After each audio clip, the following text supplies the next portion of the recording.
plu, votre projet nous a plu par son efficacité de mise en place dans le dossier. C'est ce que je disais tout à l'heure, on a vite compris de quoi il est question, on a vite vu quelle pourrait être l'efficacité de ce projet-là, on a vu très vite quelle pourrait être la simplicité de sa mise en œuvre, même si il faut un gros budget. On a vu aussi que vous avez derrière tout de suite vous avez déjà des ressources à mettre là-dessus. 2500 par rapport à ça, ce n'est rien. Ce geste-là, c'est surtout pour vous encourager à aller de l'avant, comme on le disait. Donc, on va vous laisser nous exposer un peu ce que vous allez faire, quelle est votre association.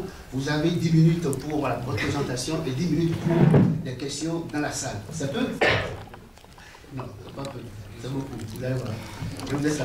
Pour ces formations, ce cycle de formation que nous avons trouvé, on était plusieurs à participer donc de l'association, extrêmement intéressant. Et je pense que c'est aussi ce qui nous permet de mettre un peu la vitesse supérieure à notre projet. Et puis, on a commencé aussi à voir grand. Donc, c'est parce qu'on a eu des cours de comptabilité et tout ça qu'on s'est dit on va essayer de voir un peu plus grand que ce qu'on faisait jusqu'à présent. Alors, merci.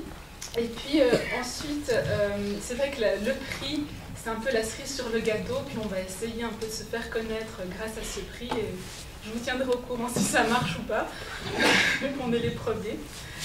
Alors, c'est vrai que notre association, le Savoir au Village, illustre vraiment bien le rôle clé que peuvent jouer les migrants. Et je voulais reprendre une définition que j'avais lue dans un petit livre de Thomas Lacroix, qui lui parle plutôt de transmigrants. Et il dit que c'est une personne qui, à travers son parcours migratoire, a pu s'approprier 2 espaces de vie, 2 systèmes sociaux. Elle possède la capacité de mobiliser des ressources financières, humaines, culturelles, matérielles et symboliques aussi, et les faire circuler d'un espace à l'autre. Puis c'est vrai que quand je lis cette définition, pour moi, je pense tout à fait que ma mère incarne cette définition du migrant qui arrive vraiment à faire le pont entre deux, à devenir en fait plus qu'un ambassadeur, mais un bâtisseur de pont. Elle s'est établie en Suzanne depuis plus de 30 ans, et elle a gardé un lien très fort avec son village d'origine, et c'est grâce à ça qu'elle peut avoir une influence très positive, et puis aussi qui serait quasiment impossible dans d'autres circonstances. Ça nous donne vraiment une force, notre projet a pu avancer grâce à ce lien et ce pont. Alors pour revenir à l'histoire du Savoir au Village, donc cette association s'est créée suite à une initiative des femmes berbères, dans 3 villages très reculés au pied de l'Atlas marocain. C'est à peu près à 150 km à vol d'oiseau de Marrakech, au sud-ouest de Marrakech. Il s'agit d'une région rurale, traditionnellement agricole, mais qui souffre depuis une vingtaine d'années de sécheresse récurrente. Ils ont peu ou pas d'infrastructures, c'est-à-dire une route qui arrive juste au début des villages, mais ensuite entre les villages ce sont des pistes. Il n'y a toujours pas d'eau courante, d'eau potable courante, donc c'est aussi un vrai problème. L'école, il y a des écoles, mais qui fonctionnent de façon très lacunaire. Et puis ce qui se passe depuis plusieurs années, c'est que les hommes des villages quittent ces villages pour aller travailler en ville et reviennent régulièrement ramener un peu d'argent au village où sont restées les familles et les femmes. N'ayant pas reçu de formation et ne maîtrisant pas l'arabe, parce que ce sont donc des populations berbères, ils exercent des petits métiers qui ne génèrent que très peu de revenus. Et quant à la situation des femmes, elle est assez particulière parce que la plupart sont analphabètes, ne sont pas allées à l'école, et traditionnellement elles restaient dans leur maison. Les maris étant régulièrement absents, elles se sentent souvent dépassées en fait par la gestion quotidienne de leur famille et puis de la vie quotidienne. Donc c'est dans ce contexte que ces femmes ont fait part à ma mère, qui a quitté ce village il y a plus de 50 ans. Elles ont fait part donc de leur envie d'apprendre à lire, à écrire, et puis aussi à se former à des métiers pouvant générer des revenus qui amélioreraient leur quotidien. Après une première rencontre où nous étions, donc ma mère et moi, et puis quelques femmes, on leur a dit, écoutez, on va voir un peu ce qu'on peut faire, peut-être aussi travailler au niveau de l'alphabétisation. on reviendra dans une semaine, venez avec une liste de personnes intéressées. Une semaine après, on retourne, et là, il y avait 130 femmes qui nous attendaient, avec une liste de 250 noms. Et c'est vrai que ça a été pour nous une expérience assez extraordinaire, parce que c'était comme si le Messie arrivait. Il y avait 130 femmes qui nous recevaient, comme ça, enfin, vous allez faire quelque chose pour nous. Et on reste persuadés, là on a compris en fait que les femmes pouvaient être la clé du développement de ces régions et de ces villages. Et la création d'une association nous est tout de suite apparue comme la meilleure solution donc, pour bâtir un lieu d'échange et d'idées entre les femmes et de formation. Ensuite, les choses se sont déroulées relativement rapidement. En mai 2010, on a créé l'association Le Savoir au Village en Suisse. Et puis, on a mis aussi sur pied des cours d'alphabétisation en partenariat avec le service de l'éducation non formelle du gouvernement marocain. Comme on n'avait pas de lieu au départ, les cours ont eu lieu dans la salle de l'école du village. Et puis ensuite, en 2011, on a réuni suffisamment de fonds pour construire une première salle qui a été suivie en avril 2012 par une deuxième salle de cours. Et puis, dans ces salles, on a des ateliers de crochet, de tricot. Et puis, on a commencé depuis septembre du perfectionnement dans le tissage de tapis, parce que c'est l'activité économique traditionnelle des femmes. Parallèlement, et c'est là où on voit justement que l'investissement sur ces femmes vaut la peine, elles ont mis en place dans ce centre des cours parascolaires pour leurs enfants et elles ont souhaité inclure leurs enfants dans le projet. Donc on a des cours d'appui scolaire et aussi une garderie où maintenant on essaye d'initier les enfants à l'arabe. Parce que le fait de ne pas maîtriser l'arabe au Maroc est un vrai problème pour pouvoir justement sortir de ces conditions assez difficiles de vie. Donc à ce stade, notre principal challenge c'est de terminer la construction de ce centre pour avoir plus de salles parce qu'il y a beaucoup de demandes de formation et puis aussi de trouver des enseignants compétents. C'est pour ça qu'on aimerait faire venir des enseignants des villes et aussi pourquoi pas de Suisse, enfin, d'autres régions. Et on prévoit aussi d'avoir un petit appartement pour pouvoir les recevoir dans notre centre. L'idée c'est vraiment basé sur l'échange des savoirs et faire circuler les connaissances. Alors je voulais juste dire pour conclure que nous mettons donc toute notre énergie dans le savoir au village en sachant aussi que si nous ne le faisons pas, personne ne le fera. C'est parce ma mère vient de ce petit village qu'on est sensible, mais c'est vrai que sinon c'est une région oubliée. Et puis avec peu de moyens, on a déjà accompli quand même pas mal de choses. Et on constate aussi surtout c'est que la vie de ces femmes de ces villages est en train de changer durablement. Il y a des petits signes dont on n'avait pas d'attente, mais qui nous montrent qu'on est sur la bonne voie. Par exemple, l'absentéisme des enfants à l'école.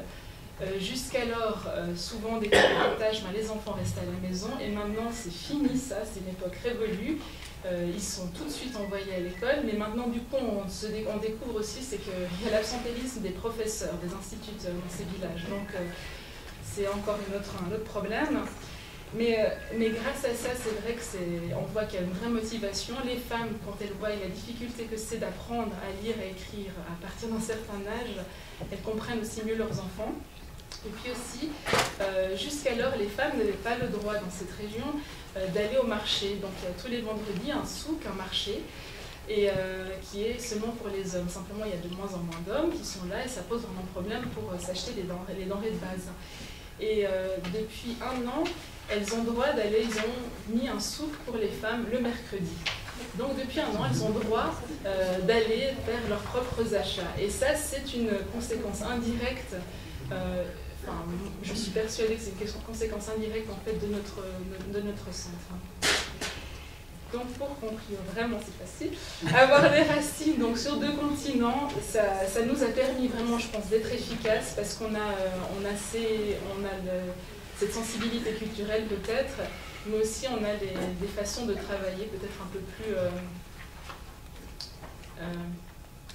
occidentales. Et puis ça nous a aussi permis de répondre concrètement aux vrais besoins de ces populations. Alors je vous remercie beaucoup pour votre attention. questions. Et puis si vous avez des questions, c'est avec plaisir que j'y réponds. Il y avait une question. L'importance d'évaluer systématiquement entre nos objectifs de départ et puis est-ce qu'on les atteint, on les atteint pas, faire des objectifs et évaluer systématiquement. C'est vrai que nous, on n'était peut-être pas forcément dans cette logique-là et maintenant on essaye de l'appliquer sur place. Et c'est vrai que les premières fois, ça a été un peu étonnant. Enfin, on l'a pu l'appliquer en octobre. Ils n'avaient pas l'habitude qu'on les questionne. C'est vrai, ou qu'on regarde, qu'on demande plus de choses. Et c'était, et je pense, c'est un processus d'apprendre à être questionné sur ce qu'on a fait, est-ce que c'était bien fait, pas bien fait, comment est-ce qu'on peut l'améliorer, comment est-ce qu'on peut réorienter nos objectifs. Donc c'était un exemple concret qu'on a pu appliquer. Il y a des questions. Si vous visionnez par exemple l'intégration de la diaspora marocaine dans l'école, par exemple, si vous avez pensé élargir les groupes et de savoir au village, et puis par exemple mettre en annonce des formateurs marocains qui peuvent être intéressés de venir là-bas. Alors, des Marocains, et ça fait pour l'instant, notre façon de récolter de l'argent était d'organiser des soirées annuelles de soutien. Et c'est vrai qu'il y a toujours beaucoup de Marocains, et les Marocains, ceux que l'on connaît n'ont pas manifesté le désir de venir, mais certains, oui, je crois. Le fait que ce sont des berbères, et les Marocains d'ici, beaucoup ne parlent pas le berbère. Donc il faut qu'on trouve aussi des berbères, mais c'est qu'après on peut faire avec des traducteurs. Pour l'instant, on n'a pas trouvé des formateurs marocains ici. Mais sur place, à Marrakech et dans les grands centres, il y a vraiment beaucoup de gens extrêmement compétents.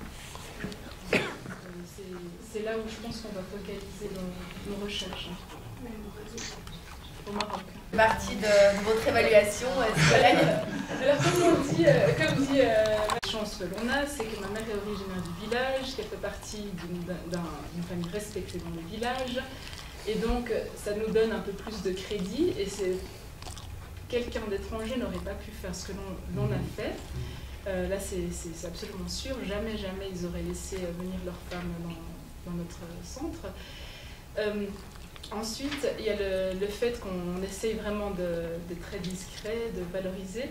Il y a quand même, ça aussi il faut le dire, c'est une réalité, il y a des femmes qui sont venues et qui sont reparties parce que les hommes ne voulaient pas qu'elles viennent. Mais maintenant, il me semble qu'on commence petit à petit à se faire accepter. Et puis il y a aussi l'optique, c'est une source de revenus. Donc on leur apprend des métiers qui leur permettront d'avoir des revenus. Et on sait que rien n'est acquis, donc on avance. Oui. Alors, ces réflexions. Pour l'instant, on répond vraiment axé là-dessus.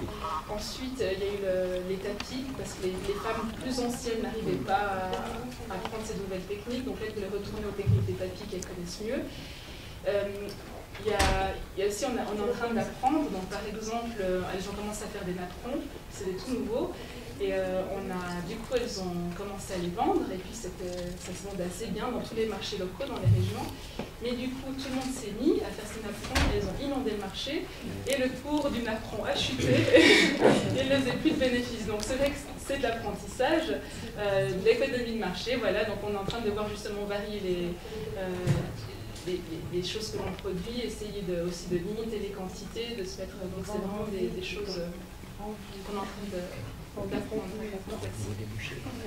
Et pour les débouchés aussi, justement, parce qu'on travaille aussi au Maroc, il y a pas mal, par exemple pour les tapis, on s'est dit on va essayer déjà d'en vendre pas mal au Maroc, parce que des Marocains sont dans les villes, seraient ravis d'avoir des tapis naturels en laine et tout ça fait main chez eux, sauf qu'ils ne savent pas.